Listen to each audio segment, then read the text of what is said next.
Okay, we're going to go ahead and get started. Welcome everyone to today's webinar on provider well-being during a public health crisis. We're happy to have you all here. We're really pleased that you were able to take a little bit of time out of what I'm sure is an incredibly busy and hectic time for you to spend some time with us and thinking about your own self-care. Today's webinar is sponsored by the Northeast and Caribbean Mental Health Technology Transfer Center, or MHTTC. The MHTTC is housed at Rutgers School of Health Professions, Department of Psychiatric Rehabilitation and Counseling Professions. My name is Ann Murphy, and I'm the director of the MHTTC, and I'll be facilitating the webinar today. I also have with me on the webinar my colleague Katia Rivera, who will be helping with some of the technical questions, so you may see her posting in the chat as well as myself. The MHTTC is funded by SAMHSA, the Substance Abuse and Mental Health Services Administration, to enhance the capacity of the behavioral health and other related workforces to deliver evidence-based and empirically supported practices to individuals with mental illnesses. I encourage you to visit the MHTTC Network website for additional information at mhttcnetwork.org. You can go to the next slide. Thanks. So we also have an email listserv, and we would appreciate you going to this link. We'll also post this link in the chat box in a moment. If you go to this link, you can subscribe to receive our notices about upcoming events and resources. We wanted to bring to your attention one of the other activities that we have going on at this present time to try to respond and provide some additional supports and resources around thriving at work during COVID-19. So we have several mutual support calls that we've got scheduled, one for administrators, one for mental health supervisors, and one for mental health direct service providers. We have 3 sessions for each of those groups being held this week, next week, and the following week. We may also extend those if it looks like there's interest and need. We'll also post the registration links for these if you're interested in attending. We'll provide some information in these, but largely they really are what they sound like. They're opportunities for you all to share with each other, things that have been working, challenges that you've been experiencing, and other ideas and strategies, and generally to provide overall support. We'll also have skilled facilitators on those calls so that they can also provide some additional information. So look for those links in the chat box. We're going to also ask you to complete a survey link that we will provide at the end of this webinar, and that will also email to you. Our funders require us to evaluate our services, and we want to hear from you to get your input about what we're doing that's working well and what we could do better. So when you get that link or see that link, if you could fill out the very brief survey, it only takes about a minute to complete, we'd really appreciate it. We wanted to let you know that today's webinar is being recorded, and we will post the recording to our website later this week. So if you want to access it there or share it with others, it will be available. I should also let you know that the slides that will be presented during the webinar will also be emailed to you and posted on our website following the webinar. Today's webinar is going to be interactive. There's a couple of poll questions that will be presented to you, as well as opportunities to communicate with the presenter through the chat box. So please feel free to use the chat to communicate with us and with each other. We're happy to hear your questions and any thoughts that you have as our presenter is going through the webinar. There'll also be an opportunity at the end for the presenter to address questions. And so if you post questions in the chat during the presentation, I'll collect those and present them to our presenter at the end. Okay, And now I'd like to introduce our presenter, Joni Dolce. We're happy to have her here with us today. She's an assistant professor in the Department of Psychiatric Rehabilitation and Counseling Professions at Rutgers School of Health Professions. She has several years of experience working in behavioral healthcare settings, particularly in supported employment. And she teaches courses in the department's undergraduate program, as well as providing training and technical assistance to behavioral healthcare providers. Her research interests include staff training and employment services, and she presents nationally on the topic of employment services and is listed as a Society for Human Resource Management recommended speaker on the topic of creating workplaces that support mental health. We're happy to have her here with us today, and I will turn it over to you, Joni. Thank you, Anne. So before we get started, I wanted to do a quick rating of your current level of distress. This is the SUDS rating scale, subjective units of distress scale, developed a long time ago by Joseph Volpe, but it's still in use today, and you may have used it within your own practices. You might see it sometimes on a 100 to 0 scale. This is 10 to 0. And I wanted to propose this today so that you could begin to periodically assess your level of distress throughout the next few weeks. We'll provide some resources and strategies today that you can incorporate into your daily lives. So why don't you take a moment to just sort of look at each of the ratings to see where you might fall. And what I'd like you to do is, once you receive these PowerPoint presentation slides, periodically assess your progress with your distress level. It's important for us to have an awareness of how distressed we are. And as we begin to move into the presentation, we'll talk a little bit about signs of distress.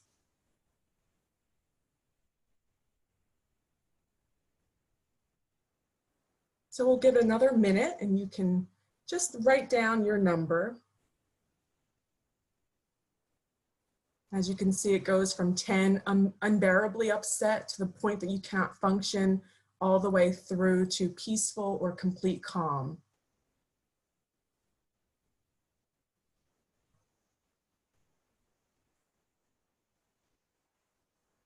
Okay, let's move into the objectives. So as I mentioned, we're going to really look at the current crisis and what's happening now in terms of provider well-being, and really look at some of the distinct differences between what's currently happening with this COVID-19 crisis as compared to other public health emergencies. We're also going to look at those signs of distress and burnout, and then finally apply some of the wellness strategies to begin to address distress and burnout that you may be experiencing.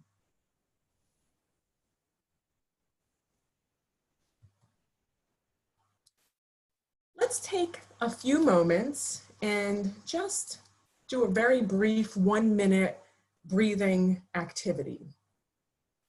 So I'm going to click this on, and as I'm clicking it, there's no sound, so you can just sort of follow the shape. But as the shapes are growing, breathe in, and as the shapes that you will see are shrinking, breathe out, and do that for the next minute. And it'll be silent, so don't expect to hear any volume.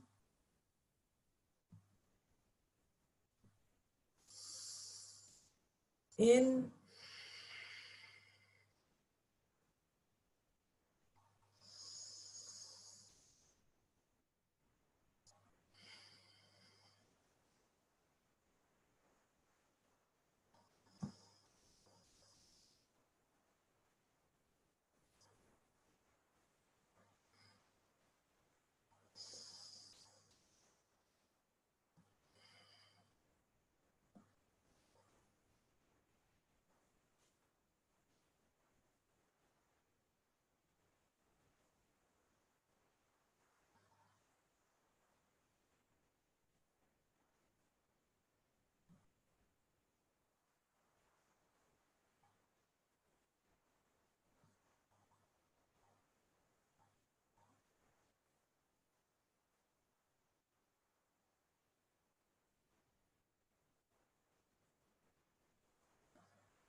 I wanted to start with this very brief exercise to demonstrate the importance of just taking a minute or two to relax and identify what happens when we begin to relax. We have better judgment, we may be less impulsive, we may experience less anxiety. When we're anxious, our breathing changes and becomes more labored, and it's coming from the chest, which is a sign that there's danger, which is reinforcing to our anxiety. When we're learning how to breathe properly or focusing on our breathing, we're really breathing from our diaphragm, which helps us to be more relaxed and feel a more sense of calm. So this very brief exercise, just centering exercise, if you will, can be done throughout the day, throughout times that you have brief moments of breaks throughout the day to just help you center and move on to the next activity. So this might be a familiar sight to people who are working from home, and Anne's going to bring up a brief poll to just help us get a better idea if you are currently working from home or working remotely. The survey just came up and you can just click yes or no, just so we can have an idea, and we'll get to see the results once Anne posts the survey results for everyone to view. But this scene might be us now if we are working remotely, kind of seemingly relaxed person, leisurely working on the keyboard from the comforts of our own home. I don't know about you, but I'm working remotely, and this isn't necessarily what my working from home looks like. Sadly, it's not as this comfortable or relaxed. So those sorts of stressors compound on the current anxiety that we're all facing. This public mental health crisis, okay, so we have about 90% of the people working remotely. So this is a pretty accurate depiction of where people are at. So there are about 10, 11% working, not, still in their offices, not remotely. So the current impact of what's happening now is really seen in this working remote environment. This has created a different type of stress for many people. We may be juggling children or loved ones at home. We may be in home environments that aren't necessarily conducive to our well-being or our mental health. It's impacting us in ways that perhaps future or past crises didn't necessarily have this level of impact because of the social distancing. You're all practitioners in a mental health field and often are meeting people face to face, going out into the community, being in the community, providing services. The immediate thrusting into this remote environment has been jarring for a lot of people, myself included. So we're going to really look at how the current crisis has impacted your well-being, and if you could also consider how the social distancing and the remote work from home is also impacting your well-being, that would be great to hear as well. But we have another poll that we wanted to bring up just to get an idea of how you are currently being impacted and what the extent of that impact might be. So Anne, if you could bring up the next poll, what is the impact of the current crisis on your well-being? We're going to begin transitioning into what that looks like in terms of your levels of distress.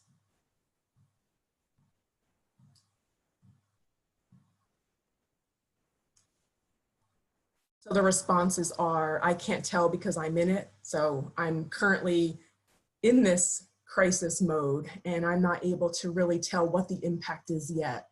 I'm hanging in there, but only by a thread. So I'm kind of right there in the middle.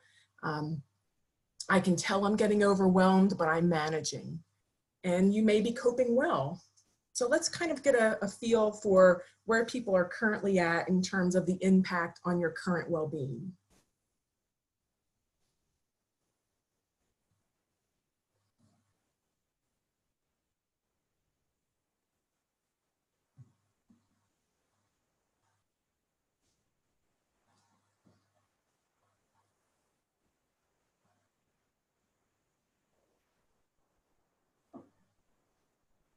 Are you able to see the results, Joni? Not yet. Oh, okay. Well, let me review them for you because Thank you. must just be delayed. We've got the majority of people in the, I can tell I'm getting overwhelmed, but I'm managing, about Okay. 67% there. About 22% saying they're coping well, which is great. 10% Yes. I'm hanging in there, but only by a thread.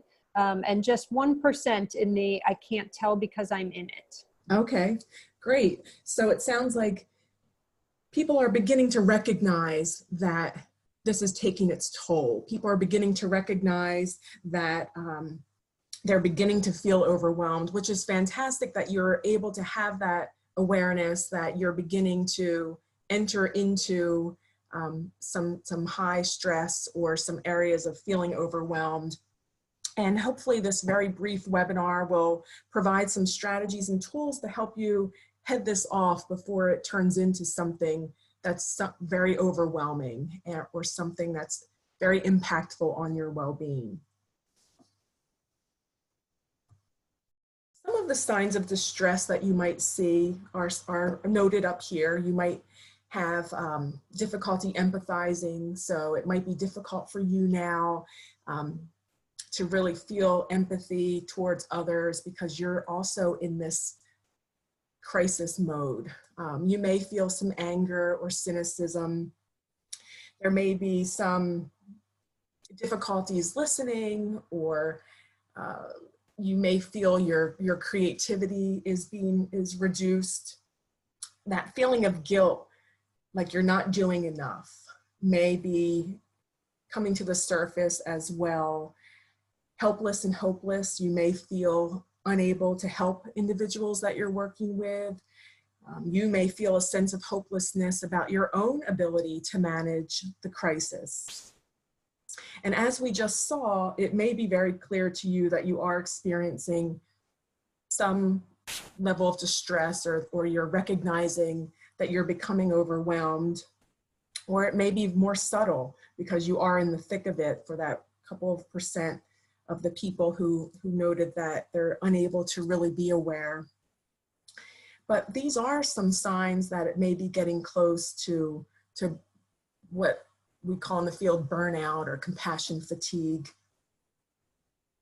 We want to make sure that we are addressing these signs of distress early on so that it does not lead to complete burnout and complete compassion fatigue. So you're all experiencing the crisis in a primary way, but there are also the secondary trauma that you're experiencing by hearing others who you're working with. The individuals receiving services are going through their own crises at this point, or their own levels of distress, and that's compounding. So this is even more important reason why paying attention to your own wellness is critical during this period. You might be losing patience or compassion. And some people might be turning to using substances more during this time. You're in your home, there's more time available to use substances or engage in other addictive behavior. So these are just some signs that you might want to be mindful of. And again, using that SUDS scale can also help you periodically assess where you might be in terms of your own levels of distress. You might see these other areas. You might have that lack of patience. You might be isolating. Although there's not a lot of in-person interactions going on, people are having different types of Zoom get-togethers or Zoom events, and you may find yourself even isolating from participating in some of those with friends and family and loved ones. You may be experiencing some sleep disturbances.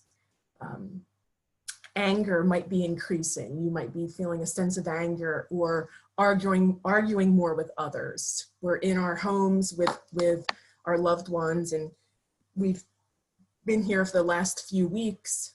I have a 14-year-old son and a 16-year-old daughter, and the four of us are, we haven't spent this much time together in a very long time. So there may be more arguments, there may be more emotional outbursts, whether it's sadness or again, arguing. So this is what you might see in your lives, how this is manifesting itself. And when we're beginning to lose patience or isolating or heading into this area of burnout, it does affect our ability to engage with individuals that we're working with. It does impact our ability to be empathic and work with individuals. So it's very important, as Anne mentioned, that you are taking time away from your schedules to examine your own well-being.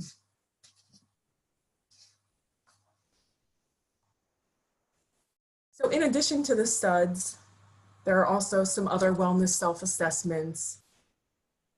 The Professional Quality of Life Measure is online, and the link is here. You'll have that available to you. And then there's also one from therapistaid.com, which gives you a list of different self-care items that you can check off and identify if you are paying attention to your own self-care. And again, it's a self-assessment, so it's something that you can use and visually see how much you are adhering or paying attention to your own self-care. It's often difficult for us to notice how stress is impacting us, and as a result, our anxiety increases and there's a potential for burnout.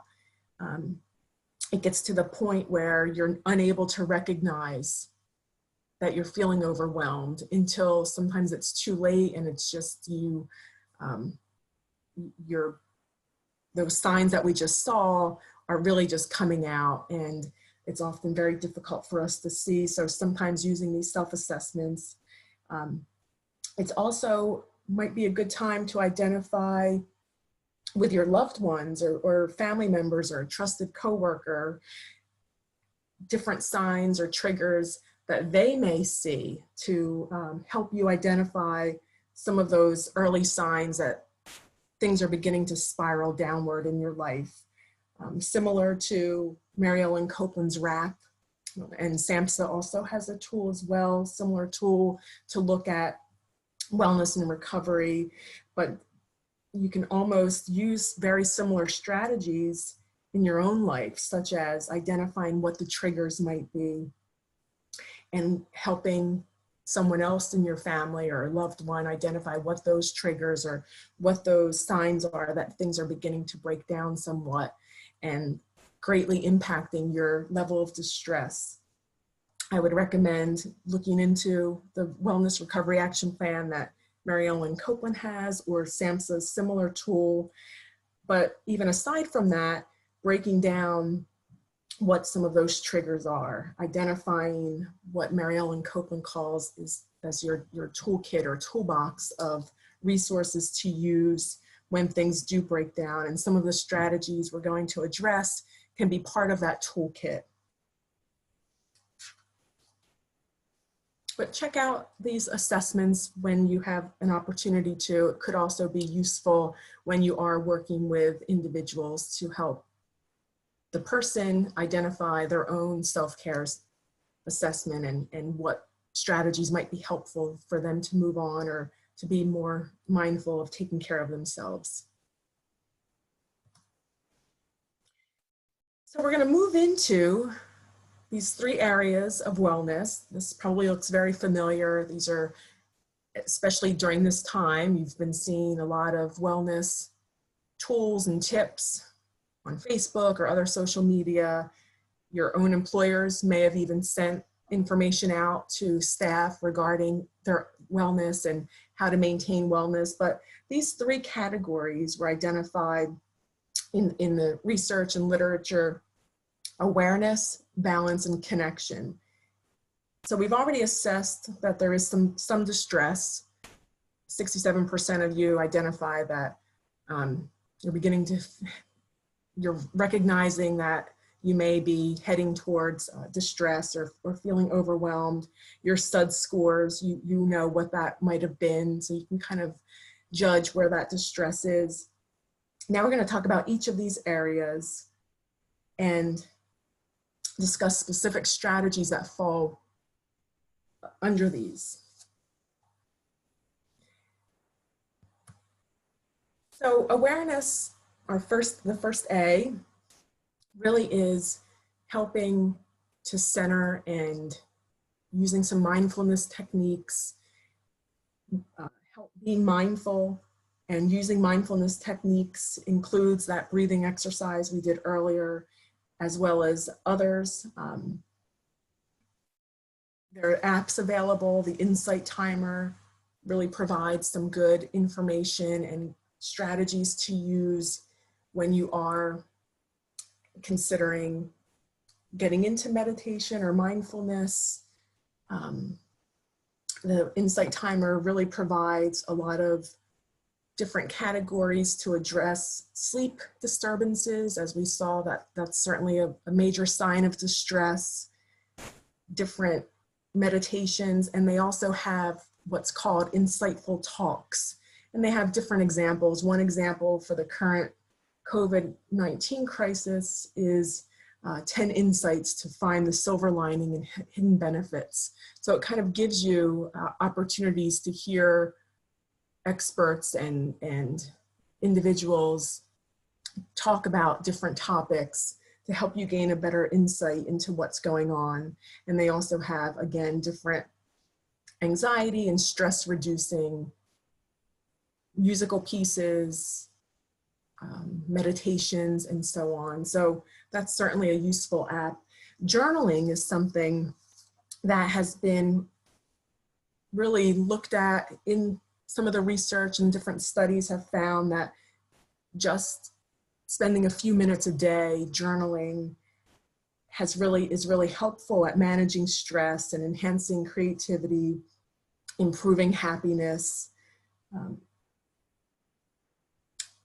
The gratitude journal is something that kind of goes along, again, with that practicing gratitude and journaling, looking at each day what you're thankful for, what you have gratitude for, journaling about that. Again, having that gratitude and seeing what you have versus what you don't have is something that has been found to improve stress levels and anxiety as well. Different techniques to practice gratitude include simply smiling. When you're going through your day, being more mindful of smiling and maybe complimenting others. Maybe you have an opportunity to do some remote volunteer work to help practice some gratitude. So those are some simple ways to practice gratitude.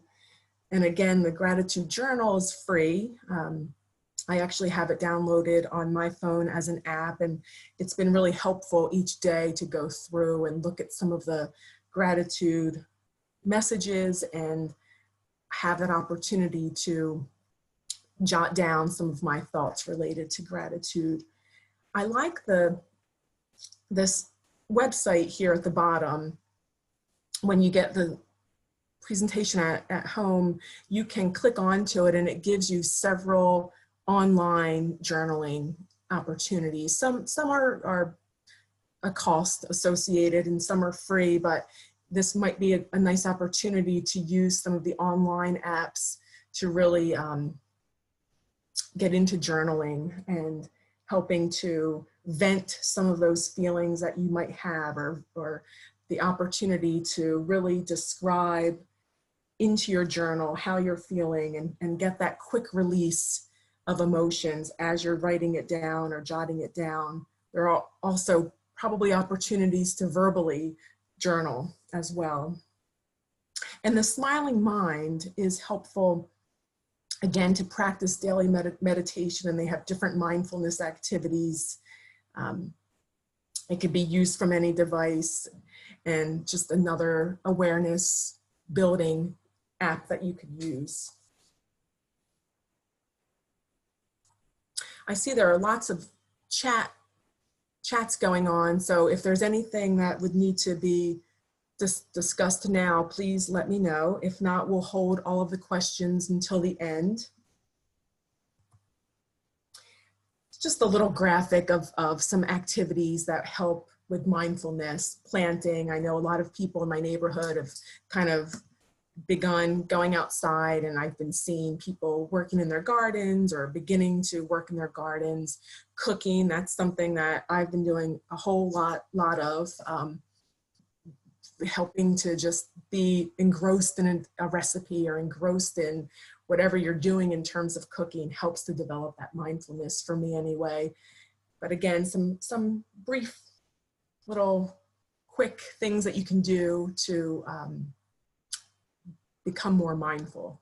Breathing and using breathing exercises is certainly one of those. And the positive thinking might be a bit difficult during this period, but if you can reflect in your gratitude journal or even just daily, identify some positives that are going on, helps to frame and center your day in a more positive direction and optimism. And again, these are all ways that you can encourage individuals you're working with to create more mindfulness and diminish some of the stress that they're experiencing during this crisis as well. So when we talk about balance, the B, I like this idea of doing something playful. One of our colleagues works with children, and this was something that she identified, helping to restore that balance. When we're working from home, it's very easy to wake up, jump right on the computer, work all through the day, have meetings, whether they're on Zoom or conference calls, but you're really sucked into your work a lot. You may not have a home office, you may be working right at the table, and it's very difficult to create that work-life balance. So if you could carve out time throughout the day to really do something playful or do something that isn't work-related, it's nice. Even something as basic as making slime with the kids if you can, or by on your own, or any types of playful activities that you may not have that opportunity to do when you're away from work or away from your home because you're working. That work-life balance is very important, and separating that time is a challenge right now. So we want to pay attention of how we are disconnecting and think about ways that you can transition from work to home now that you're not in your office. For me, I almost have to close the door where I've been holed up all day working. I almost have to, a sign for me is to physically close the door and just let it stay closed until the next morning when I'm ready to work again. So think about other ways that you can transition from your work to your home life now that you're all working remotely, or the majority of you are. You may need to actually carve out in a schedule times to take a walk or stretch. I've been trying each day to go out when it hasn't been raining, to go outside and take a walk.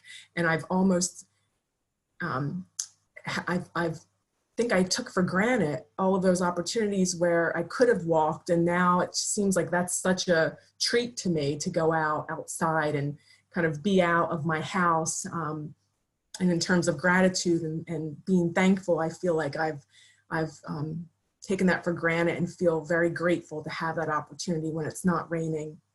And then avoiding information overload. So really looking at where you're getting your news source. I was sucked into lots of social media and seeing different articles that would come through and different bits of information. And it was just becoming so overwhelming. And what I've been seeing on a lot of the wellness tips that have been sent around from my university as well as from other areas is really to find one credible news station, the CDC, or news outlet. The CDC is one, WHO is another, and focus on just getting information from them and managing the times of the day when you get the information. Maybe allow yourself 1 or 2 opportunities a day to sit and look at some of the information related to the current crisis. Allow yourself an opportunity maybe in the morning and right before dinner, so it's not too close to bed, to get that information so you feel like you're up to date, but you're not getting overloaded.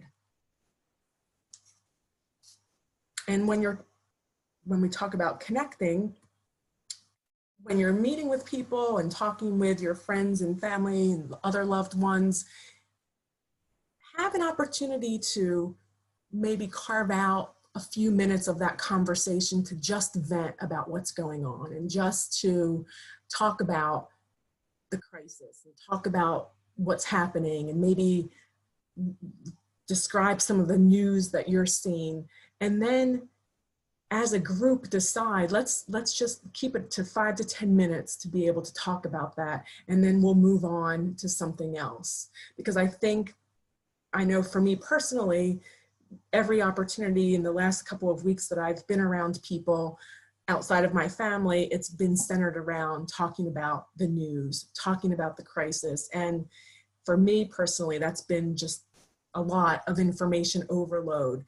But when you are meeting with individuals outside of your own family and you have those times to connect, share your feelings and share your experiences of what's happening, but also as a group decide to cut that off so that you're not spending the entire time doing that. That excessive exposure really is anxiety inducing, and we may not even be seeing how overwhelmed that's making us because it's sort of compounding and everyone is in it. So if you could commit to trying to just keep it at a couple of times a day that you're getting that information, I think that could be an important way to reduce that overwhelming feeling. Some of the apps that you've been seeing, of course, Zoom is one that a lot of people have been using. You've been seeing a lot of Zoom scavenger hunts and other Zoom types of meetings that people are holding with their friends over the weekends. Over the weekend, my friends had some sort of Zoom meeting that I wasn't able to attend, but they all kind of got together and chatted. But we've been doing this with our own department every Friday night for the last couple of weeks, having an opportunity for kind of quote unquote in-person or face-to-face opportunities to meet with one another, to talk about other things, not just what's going on or not just work. So it's been kind of a nice way to get that support. So you may want to connect with friends or colleagues outside of the work environment and have opportunities to just connect about things that normally you would have talked about in the lunchroom, or normally you would have walked down to someone's office and just chatted briefly about what was going on in their lives. And it's interesting that those types of experiences are lost now unless you make a conscious effort to stay connected and continue to keep connected, whether it's through texting or these other types of apps that are listed here. House Party is one that I know my kids have used and others that I am familiar with, but I don't know much about it. Netflix Party, something that is new, or I guess it may not be new, but new now to our kind of thinking about it as a way to watch movies with one another. So a lot of creativity has come out of this in terms of ways that people are continuing to find ways to socialize with one another. again, video chatting, texting, and so on. Even texting silly memes back and forth has been fun and funny for people that I've interact with. And as silly as it sounds, it's just sort of a fun way to keep in touch and feel that you're connected. One area that a lot of people that I've been interacting with over the last few weeks have talked about is the challenge of continuing to engage with individuals receiving services. This is really, most of you are not used to communicating remotely with individuals. Some of the challenges that I've been hearing people describe are there might be limited access to computers or other smart devices that would allow some of the interactions and some of the apps that we just talked about. Many individuals might have phones or resources that don't allow for that type of interaction. So, or phones may use up a lot of minutes, and that's certainly not something that we want to be careful that we're helping people manage the crisis and not creating more difficulties by insisting on meeting and so on. So finding out other ways to engage with clients. Some ways might be the good old-fashioned US mail, maybe sending individuals paper, notes, or just something if you're working in services that are helping someone reach different goals, maybe sending back and forth different types of activities or other resources that could continue to help that person reach the goal that they have identified. So for example, if someone is going back to school or work, and the way that you have to communicate with them is through the mail, maybe mailing out different values clarification exercises or other types of interest inventories, and scheduling a time, maybe a week or so after you mail it, to have a very brief phone call to review it with the person. But it may be that we're relying on some of these older methods to interact with individuals, or it might be helping the person find ways now.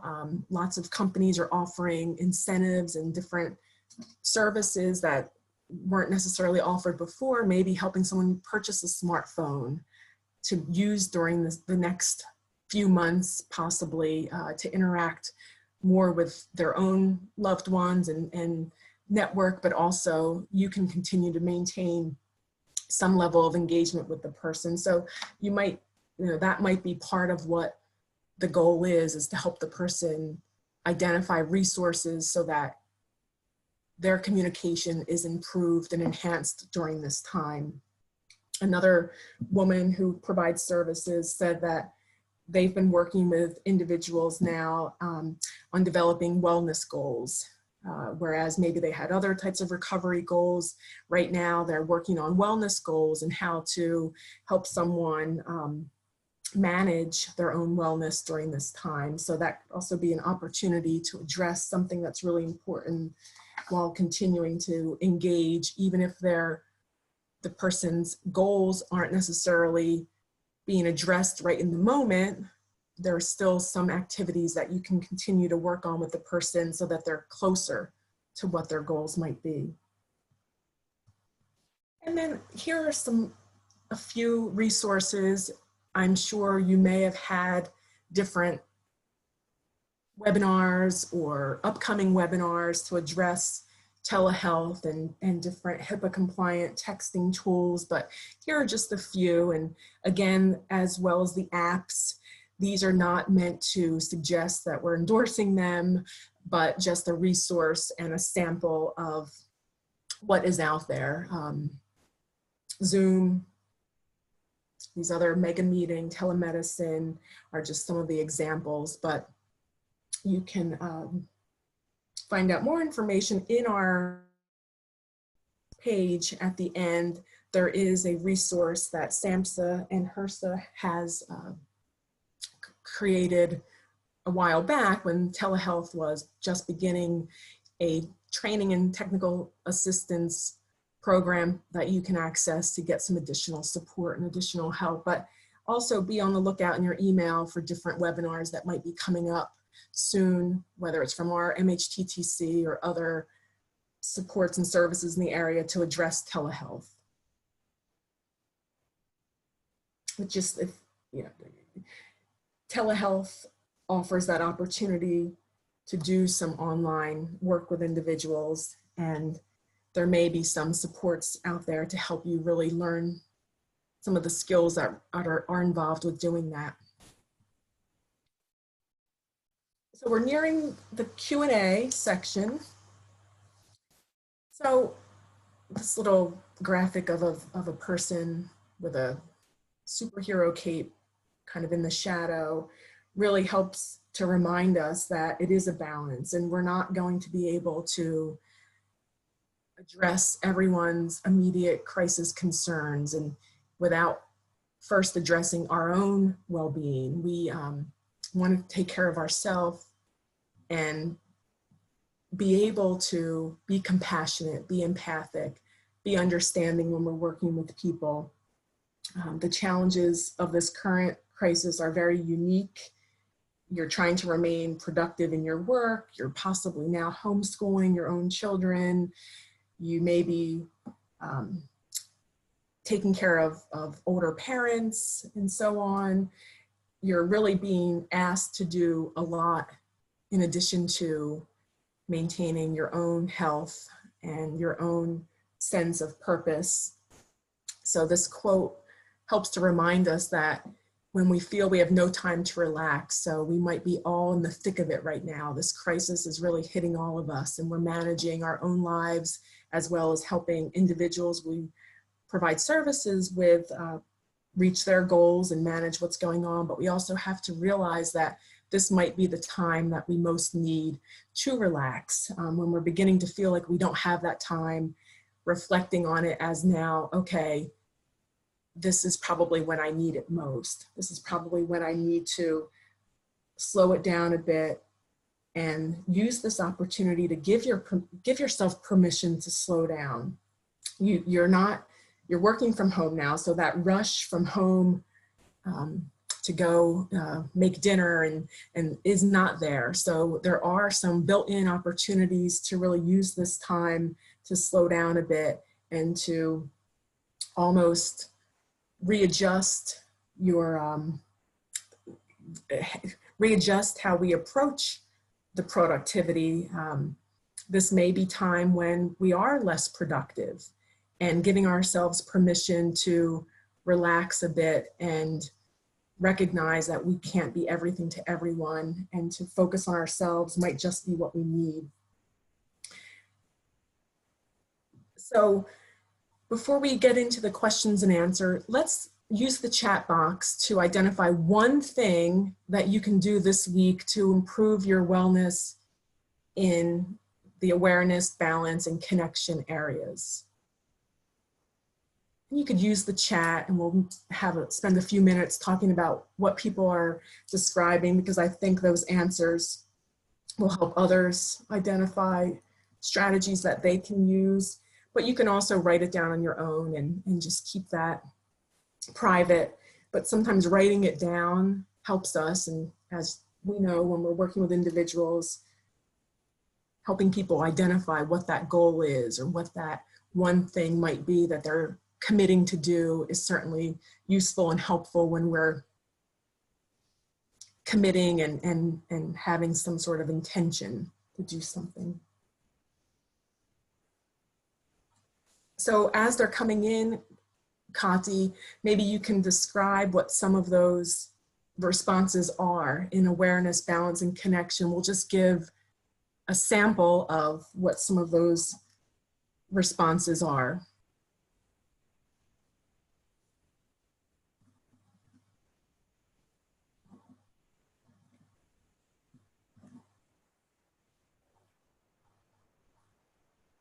I'm going to take that on, Joni, if that's okay. Okay, Suzanne. yep. Yep. Perfect. So it looks like quite a few people are talking about some physical movement objectives. So taking walks, taking the dog out for more walks, online yoga class, 30-day Mm-hmm. yoga challenge, Right. getting out and exercising. There's some people talking about some awareness activities, doing meditation, breathing, the gratitude journal.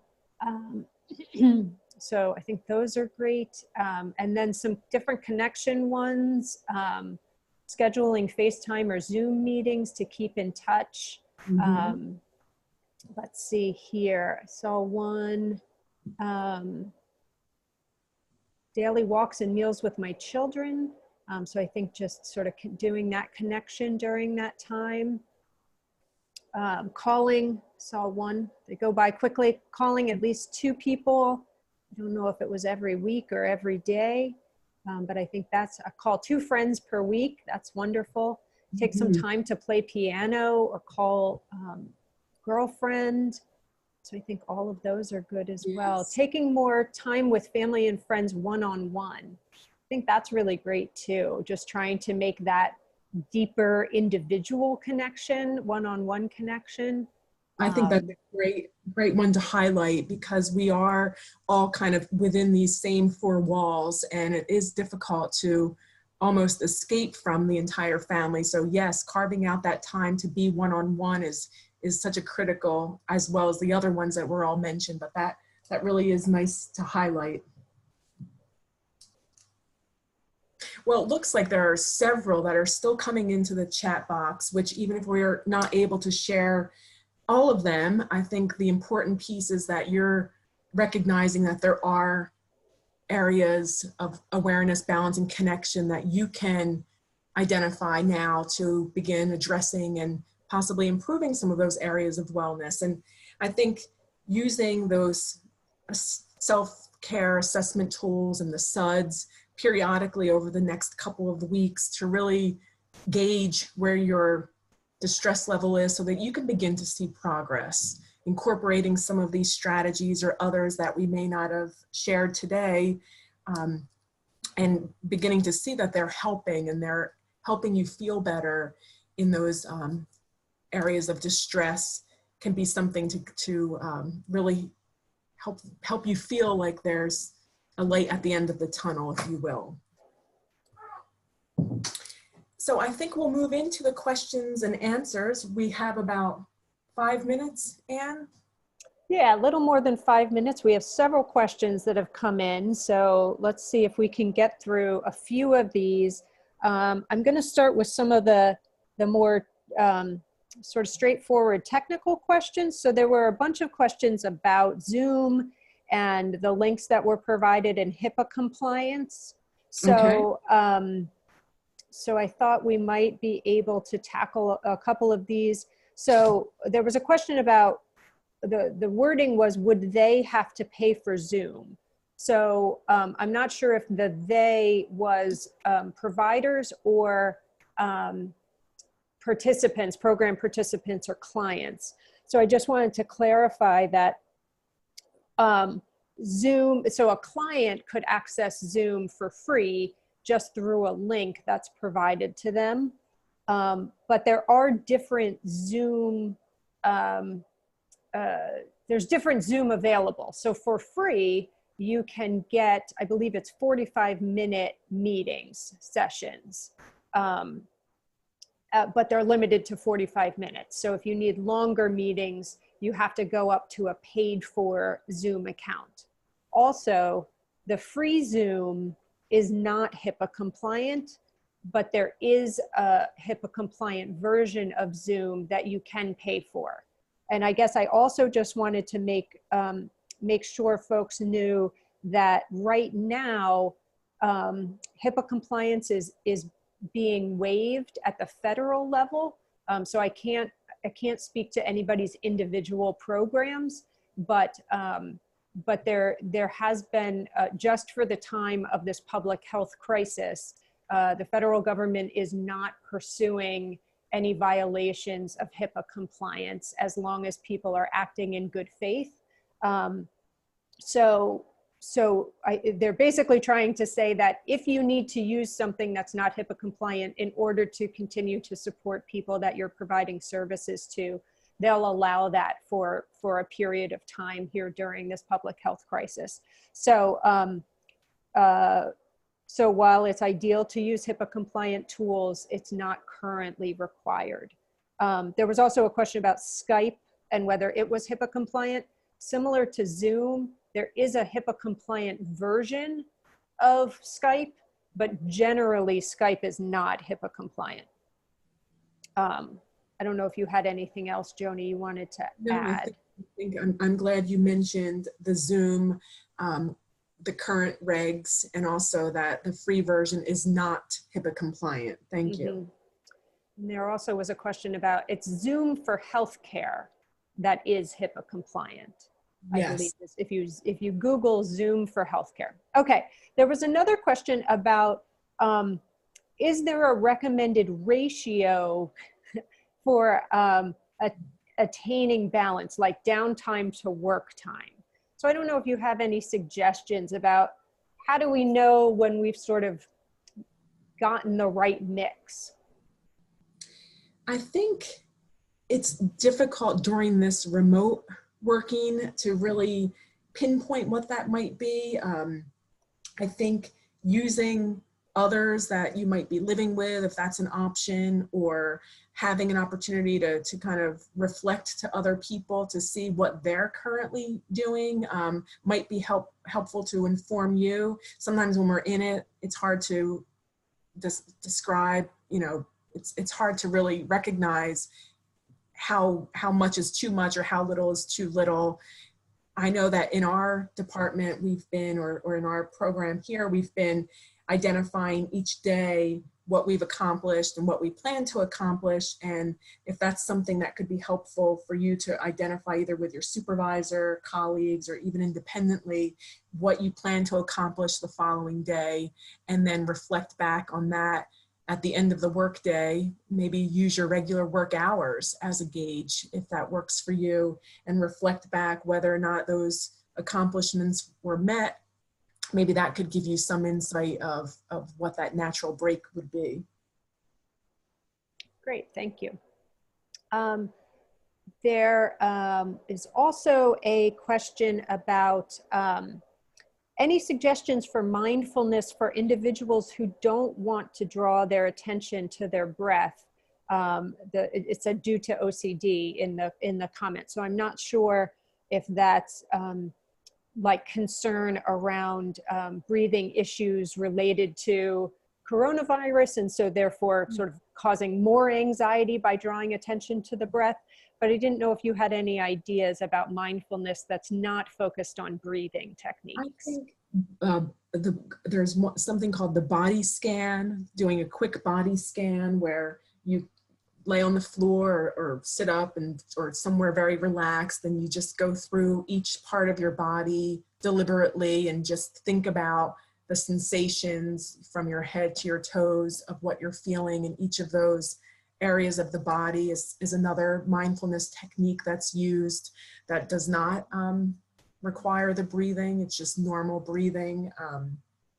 That Insight app has so many different types of resources that you can go through, some different guided meditations or guided mindfulness, and they're not all focused on breathing. So I don't know if that would be helpful in that Insight timer. There's a free version that would be available. So that could be something as well. And do you have any? Yeah, well, I had one, and one of our participants has given the same suggestion, which are some of the grounding techniques. Yes. So the participant is suggesting the 5-4-3-2-1 grounding technique, but you know, any of those grounding techniques where you sit where you are and you feel, you know, where your body is touching the seat, how your feet feel on the ground, you know, those kinds of things. So I think some of those. Again, but if someone's really, if even those are difficult, you know, some of the techniques that are really more connected to movement could also be, you know, a way to be mindful. So taking a walk and being mindful of how it feels when your foot hits the ground, how your foot feels in the shoe, you know, how your body movements feel, what the air smells like, what the trees look like, you know, so anything that can just sort of really take in and be, you know, present with your surroundings, I think is something that would be good. I see a participant here has shared they were also going to talk about the grounding techniques. So you can keep your eyes open, you know, so which is also helpful for people who might have had trauma histories. Yes. And it might be difficult for them to close their eyes. So I see we're at the top of the hour now. I really want to thank everyone who's participated. I'm just about to post a link in the chat box, and we can also send it out about with additional guidance from HHS regarding HIPAA. There was a question about how do we know when that exception during the public health crisis ends. So I'm going to send you to the link that has that information rather than try to give it to you myself, because I don't know the specific answer to that. There was also a question about our follow-up surveys. So if you can't click on the link in the chat box, we'll also send it to you via email. We'll send you these slides that have the resources that Joni has pulled together. And again, we just want to thank you for taking the time out of what I know is very busy, very busy time right now, to take care of yourself and to therefore be able to provide better services and supports to the folks that are that you're working with. So we hope everyone stays well and is able to utilize some of these self-care strategies to take good care of themselves. Thank you, Joni, for your presentation. We appreciate it, and we look forward to having all of you in some of our upcoming activities as well. Thank you so much, and be well. Thank you. Take care, everyone.